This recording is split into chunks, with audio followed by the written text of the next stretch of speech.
사울 왕은 이미 사무엘 상에서 죽고 이제 사무엘 하에 넘어옵니다. 그리고 그의 혈육이었던 사람이 이제 2명이 남아요. 하나는 오늘 등장했던 이스보셋이고요. 이거 사울의 직계 아들이죠. 그리고 또 하나 우리 4장 4절에 나오는데 요나단의 아들 무비보셋이라고 나옵니다. 그러나 무비보셋은 이미 사울왕과 요나단이 이제 죽을 때에 이 요나단의 아들이 무비보셋 아닙니까? 그때 이제 마지막 그 전투에서 그의 유모였던 사람이 5살밖에 되지 않았던 이 아이를 무비보셋을 전쟁 중에 급하게 데리고 나가다가 그만 땅바닥에 떨어뜨리고 맙니다. 그래서 이제 아마 뼈가 부러진 것 같아요. 한 다리가 부러졌는지 2다리가 부러졌는지 모르지만 4장 4절에 보니까 이렇게 얘기가 되죠. 사울의 아들 요나단에게 다리 저는 아들 하나가 있었으니 이름은 무비보셋이라. 전에 사울과 요나단이 죽은 소식이 이스라엘에 올 때에 그의 나이가 5살이었는데 그 유모가 안고 도망할 때 급히 도망하다가 아이가 떨어져 절게 되었더라. 그러니까 앞으로 왕위를 이어받을 수 있는 이 사울 왕가의 한 사람이었던 이 무비보셋은 어떻게 되는 거예요? 다리가 절고 이제 더 이상 왕으로서의 역할을 더 이상 못한다는 것을 암시하고 있는 거죠. 이제 마지막 한 사람이 남았는데 그게 누구냐면 오늘 본문에서 오늘 살해당하는 이제 이스보셋이에요. 사울의 직계 아들이었던 이스보셋은 우리 알다시피 지난주에 그의 참모였던 누구였죠? 그의 참모 아브넬이 죽게 돼요. 이스보셋을 곁에서 가장 가까이 호위하던 아브넬이 죽고 나서 거의 이제 말 그대로 들판의 헛수아비처럼 힘없는 존재가 되고 만 사람이 이 이스보셋입니다. 자, 아브넬은 3장에서 이미 죽었고요. 이제 이스보셋이 죽음의 이 그림을 이제 4장에서 나오는데 마찬가지로 사울 왕가의 이 끔찍한 이 죽음의 자리를 설명한 곳이 우리가 읽었던 부분입니다.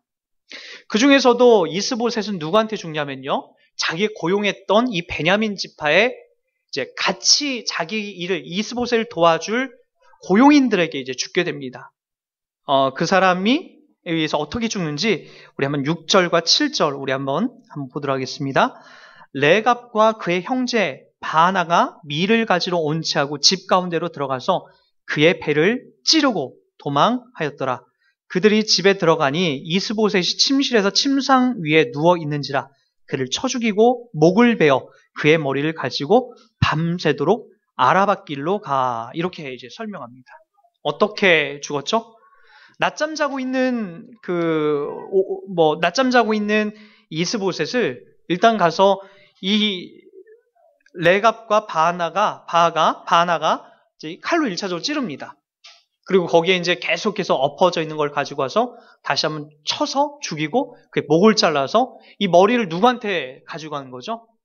지금 실권이었던 이스라엘이 이제 더 이상 이스보셋으로 안 될 것 같으니까 다윗의 위력이 더 커지고 확장되고 그가 승승장구하는 모습을 보니까 그 머리를 잘라서 이스보셋과 다윗과는 지금 현재 왕위를 놓고 그 결전 중에 있었던 사람들 아닙니까? 누가 진짜 이스라엘의 왕인가?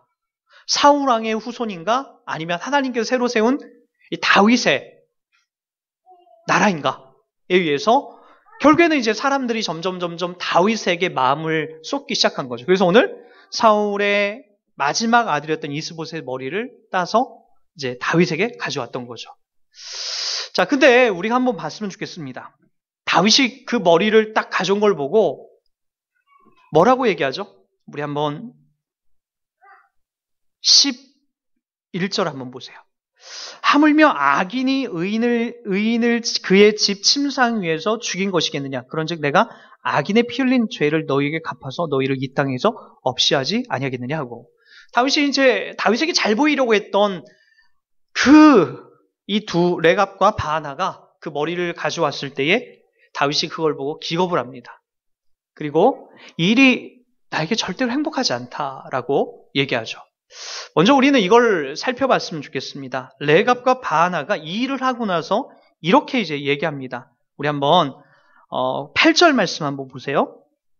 헤브론에 이르러 다윗 왕에게 이스보셋의 머리를 들이며 아뢰되 왕이 생명을 해하려 하던 원수 사울의 아들 이스보셋의 머리가 여기 있나이다. 여호와께서 오늘 우리 주 대신 왕의 원수를 사울과 그의 자손에게 갚으셨나이다. 예, 여러분, 하나님의 이름이 막 나와요. 하나님의 이름이 막 나온다는 의미가 뭘까요? 지금 이스보셋을 죽이고 나서 그 머리를 가져온 것이 어떻게 보면 큰 의미 속에서는 맞아요. 지금 사울 왕가는 다 멸망해야 되는 것이 맞습니다. 그러면서 이들이 했던 이야기가 뭐냐면은 하나님의 뜻 가운데 내가 이 이스보셋의 머리를 잘라서 가져왔다라고 얘기합니다. 그러나 여러분, 우리가 이걸 꼭 기억했으면 좋겠습니다. 다윗은 이걸 절대로 기뻐하지 않습니다. 이게 다윗이 보기에 옳은 일이라고 했다면 누구를 축복했을까요? 바로 레갑과 바하나를 축복하고 환영하고 그들이 원했던 것처럼 다윗에게 좋은 자리를 얻었을 겁니다. 그러나 이것은 다윗이 보기에 부정한 일이었고 그들은 하나님의 이야기를 끌고 들어와서 하나님이 원하셔서 하나님의 기쁜 뜻 가운데서 이걸 우리에게 허락했다라고 하겠지만 다윗은 뭐라고 얘기하냐면은 그들에게 악인이라고 얘기합니다. 여러분, 언뜻 보기에 우리 주변에 우리 교회는 너무 작아요. 작고 또 사람들도 이렇게 보면은 뭐 대단한 부자가 없고요. 그리고 우리들 중에 뭐 좋은 대학을 나와서 어깨에다 힘주고 다닐 만한 그런 사람들도 없습니다. 나 어디 가면 우리와 정반대되는 사람들이 많이 있냐면은 신천지에 가면 이단이었던 하나님의 교회 가면 여러분 말도 안 되는 사이비 종교에 가면 종종 어깨에다 힘을 줄 만한 많은 재산과 그리고 높은 학식과 좋은 학위를 갖고 있는 사람이 부지기수로 많아요. 그런 사람들이 많아서 그럴까요? 여러분, 신천지인들은 지금 어마어마한 큰 그들이 말하는 소위 성전을 지으려고 엄청난 지금 모금을 하고 있습니다. 또 여러분 다 알다시피 우리 그 사당에서 남부순환도를 타고 가다 보면은 그 왼편에 신도림 쪽으로 신림동 쪽으로 가다 보면은 왼편에 하나님의 교회라고 하는 어마어마한 그 아주 금싸라기 땅에 어마어마한 아주 이마트보다 훨씬 큰 그런 빌딩이 나옵니다. 하나님의 교회, 장길자 여자 하나님이 하나님이라고 하는 그런 교회예요. 서울에 그 금싸라기 땅에 엄청난 크기의 그런 것들이 있죠. 언뜻 보면은 여러분 우리들이 거한 이곳에는 하나님의 힘이 미쳐지는 것 같지 않아요. 그분의 힘이 정말 약해 보이고 일하지 않는 것처럼 보인다라고. 오히려 어디가 더 일하는 것처럼 보입니까?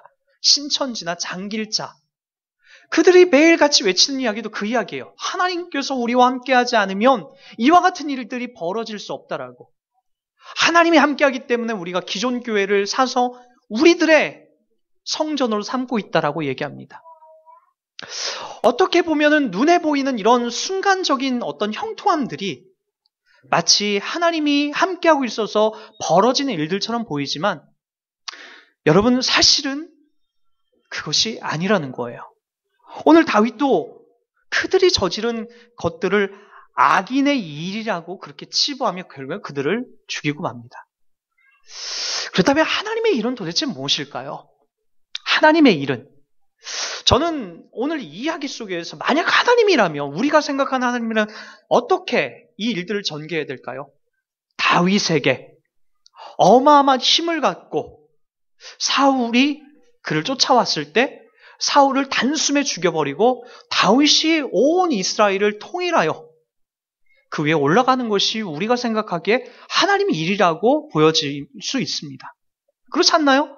하나님이 막강한 힘을 갖고 막강한 지혜를 갖고 이 땅을 통치하고 계신데 기왕에 이 다윗을 왕으로 세우려면 빨리 이 일을 전개시켜서 다윗에게 어마어마한 힘을 통해서 그를 빨리 저 이스라엘의 예루살렘의 왕으로 세우는 것이 하나님의 일이 아닐까.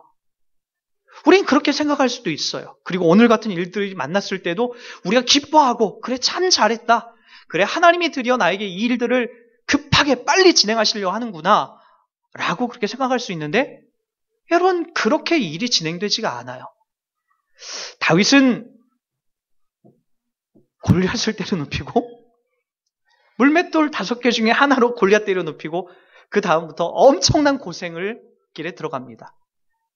그것이 하나님이 다윗에게 주어진 인생이에요. 그리고 그런 호락호락한 일들 속에서 될 듯 하면서 안 되고, 될 듯 하면서 안 되고, 하면서도 나중엔 돼요. 그렇게 고생해서 올라간 자리가 바로 다윗이 결국엔 이스라엘의 왕위에 올라가는 그 자리였더라고요. 우리는 이런 부분을 너무 기독교 신앙에서 너무나 쉽게 간과할 때가 있습니다. 가장 우리 대표적인 이야기를 우리가 찾아보면은 우리 창세기 3장에 가보면은 그런 이야기가 나와요. 여러분 창세기 3장에 가보면은 아담과 하와가 범죄하는 이야기가 나옵니다. 우리 한번 그 자리를 한번 좀 찾아가 보도록 할게요. 창세기 3장으로 한번 가보십시오. 3장 우리 6절부터 우리 한번 조금만 읽어보도록 할게요. 여자가 그 나무를 본즉 먹음직도 하고 보암직도 하고 지혜롭게 할 만큼 탐스럽기도 한 나무인지라 여자가 그 열매를 따먹고자 자기와 함께 있는 남편에게도 주매 그도 먹은지라 이에 그들이 눈이 밝아져 자기들이 벗은 줄을 알고 무화과나무 잎을 엮어 치마로 삼았더라. 그들이 그날 밤 바람이 불 때 동산에 거느시는 여호와 하나님의 소리를 듣고 아담과 그의 아내가 여호와 하나님의 낯을 피하여 동산나무의 사이에 숨은지라. 여호와 하나님이 아담을 부르시며 그에게 이르시되 네가 어디 있느냐 이르시되 내가 동산에서 하나님의 소리를 듣고 내가 벗었으므로 두려워하여 숨었나이다. 이르시되 누가 너의 벗음을 내게 알게 했느냐 내가 내게 먹지 말라 명한 그 나무 열매를 내가 먹었느냐. 아담이 이르되 하나님이 주셔서 나와 함께 있게 하신 여자 그가 그 나무 열매를 내게 주므로 내가 먹었나이다. 여호와 하나님이 여자에게 이르시되 내가 어찌하여 이렇게 먹었느냐. 여자가 이르되 뱀이 나를 꿰므로 내가 먹었나이다. 여호와 하나님이 뱀에게 이르시되 내가 이렇게 하였으니 내가 모든 가축과 들의 모든 짐승보다 더욱 저주를 받아 배로 다니고 살아있는 동안 흙을 먹을지니라. 내가 너로 여자와 원수가 되게 하고 내 후손도 여자의 후손과 원수가 되게 하리니 여자의 후손은 내 머리를 상하게 할 것이요 너는 그의 발꿈치를 상하게 할 것이니라 하시고 하나님의 긴 역사가 시작될 것을 예견합니다. 하나님이 아담과 하와가 타락한 이후에 바로 내려오셔서 즉각적으로 모든 걸 해결하시려는 것이 아니라 하나님의 긴 역사 이야기, 하나님의 구속사를 만들어 가실 그 이야기를 이제 3장 15절에 이제 펼쳐내시려고 합니다. 뭐라고 하시죠?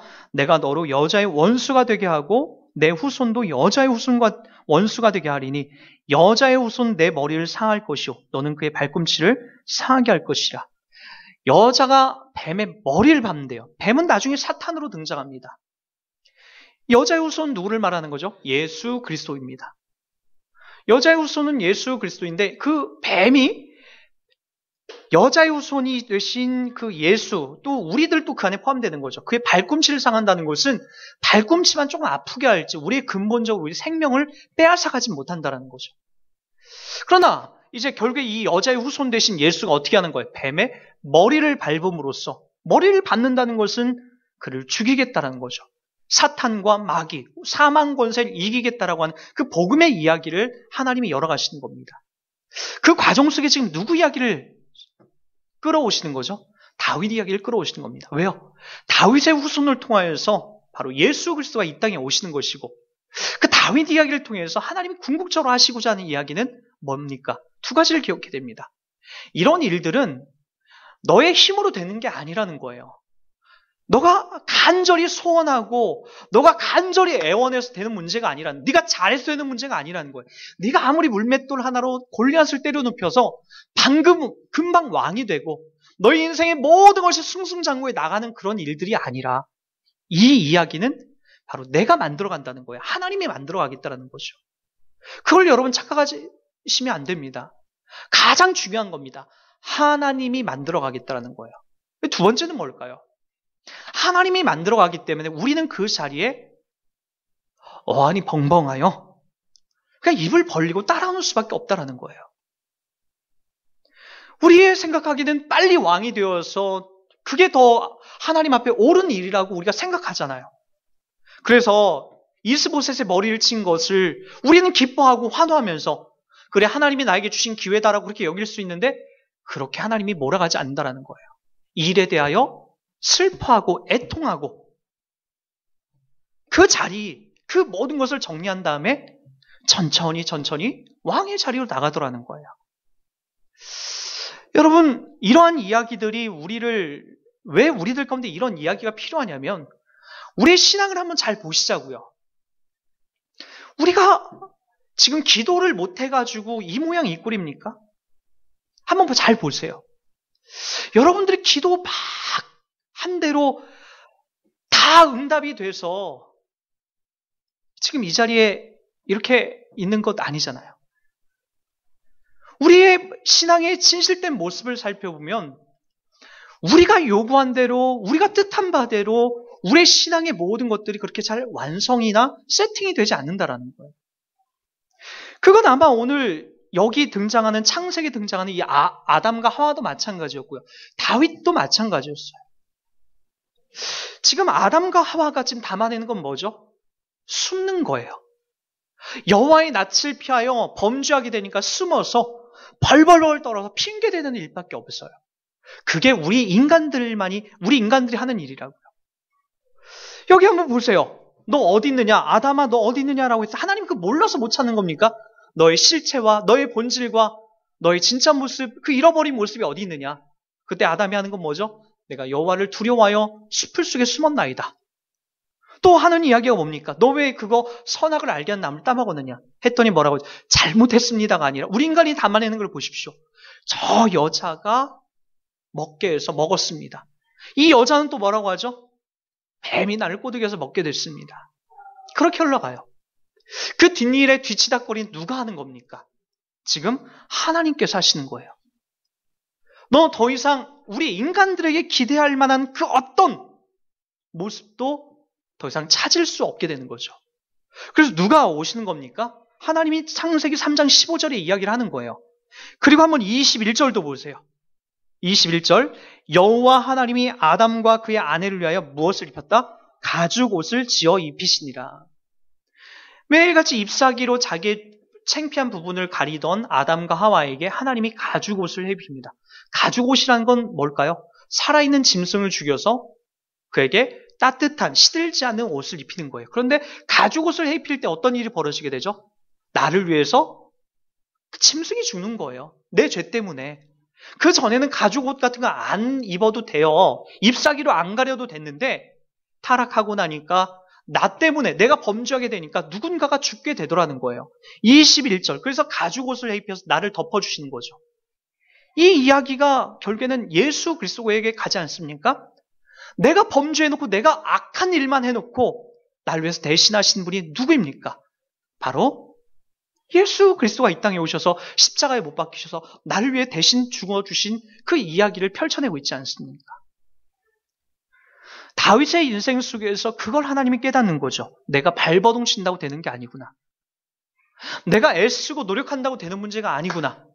하나님이 나를 이끌어내지 않으면, 하나님이 나와 함께하지 않으면 이와 같은 일들이 나타날 수 없겠고, 돌아보니까 골리앗을 때려 눕힌 것도 내가 물맷돌을 던졌지만 골리앗의 이마에 정통으로 박힌 그것조차도 하나님이 만들어내신 이유구나. 그 모든 것들을 하나하나 배우는 거예요. 자기 인생 속에서.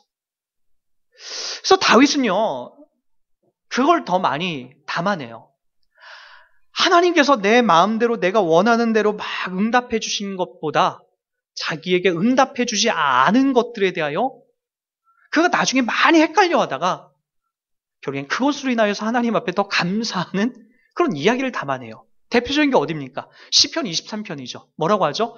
여호와는 나의 목자시니 내가 부족함이 없으리로다 라고 얘기합니다. 양이었던 나 자신을 목자 되신 그분이 때에 맞춰서 푸른 꼴을 먹이시고 맑은 시냇 물가로 인도하셨구나. 내 안에 불평과 불만이 많았지만 종국 외에 하나님께서 날 이끌어서 푸른 풀을 먹이시고 맑은 꼴을 먹이시는구나 라고 그렇게 담아내고 고백하고 있는 걸 볼 수가 있다는 거죠. 우리는요, 여러분 기도한 대로 다 응답되던가요? 여러분 인생 속에서 모든 것이 다 합당하게 다 만들어지던가요? 대부분 이런 것들은 제가 언제 세팅된다고 했죠? 초신자 때, 신앙생활을 막 할 때, 신기하네? 나에게 왜 이런 일들이 벌어지지? 나에게 왜 이런 신비한 일들이 벌어지지? 기도하면 즉각적으로 응답되는 것 같고, 내 인생 속에 왜 이렇게 화려하고 이렇게 행복한 일들이 많이 펼쳐질까? 하나님이 우리 입속에 사탕 하나 물려주면서 내가 너의 엄마야, 아빠야 라는 것 알려주는 거죠. 내가 있는 거야. 내가 너의 보호자야. 내가 너의 부모야. 그거 우리 처음에 배웁니다. 그러나 그 이후에 혹독한 자녀의 시간들을 보내게 됩니다. 사춘기쯤 가다 보면 우리가 제일 많이 고민하는 게 뭐죠? 저게 우리 엄마 맞나? 저 엄마가 우리 엄마가 맞나?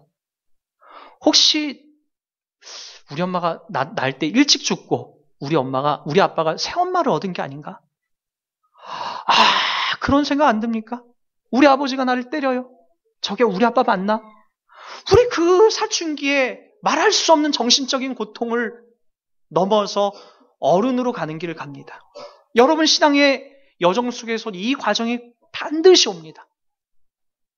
내가 기도해도 하나님이 응답하지 않는 것 같고 하나님이 나와는 상관없는 것 같고 오히려 절에 다니는 무당한테 가는 내 친구들이 더 그 무당한테 가서 부적 하나 사서 차에 붙여놓고 그렇게 다니는 내 친구 차는 사고 하나 안 나고 나는 십자가까지 들고 맨 뒤에다가도 십자가를 붙이고 다니면서 내가 하나님 믿는 사람으로서 그렇게 다니고 있는데 내 차는 그렇게 사고도 잘 나고 그러한 영적 사춘기가 우리들 가운데 또 찾아오게 되는 거죠. 그래서 우리가 이런 이야기를 마태복음에 가면 이런 이야기를 합니다. 우리 마태복음 6장을 한번 가보세요. 30절입니다. 오늘 있다가 내일 아궁이에 던져진 들풀도 하나님이 이렇게 입히시거든 하물며 너희일까 보냐? 믿음이 작은 자들아. 그러므로 염려하여 이르기를 무엇을 먹을까? 무엇을 마실까? 무엇을 입을까? 하지 말라. 이는 다 이방인들이 구하는 것이라. 너희 하늘 아버지께서 이 모든 것이 너희에게 있어야 할 줄을 아시느니라. 그런즉 너희는 먼저 그의 나라와 그의 의를 구하라. 그리하면 이 모든 것을 너희에게 더하시리라. 그런즉 너희는 먼저 그의 나라와 그의 의를 구하라는 겁니다. 무엇 때문에? 그 위에 나와 있는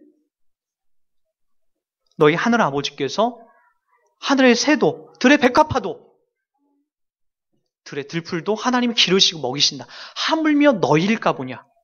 하물며 너희일까 보냐? 이 믿음이 적은 자들아 라고 얘기합니다. 그래서 뭐라고 하는 거죠? 그런즉 너희는 먼저 그의 나라와 그의 의를 구하라는 거죠. 그의 나라와 그의 의가 뭡니까?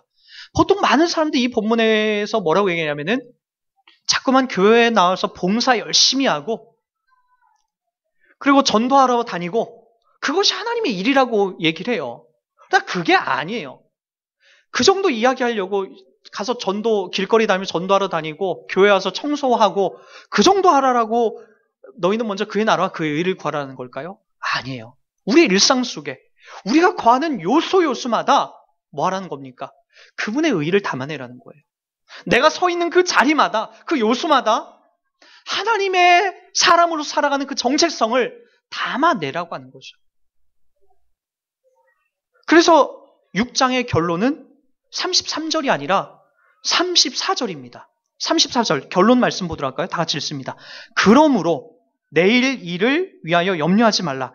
내일 일은 내일 염려할 것이요 한날의 괴로움은 그날로 족하니라. 뭐라고요? 한날에 뭐라고 나오죠? 즐거움이라고 나오나요? 괴로움이라고 나와요. 여러분들이 살아가는 일상, 즐거운 일상을 갖고 살아가는 사람이 과연 얼마나 될까요?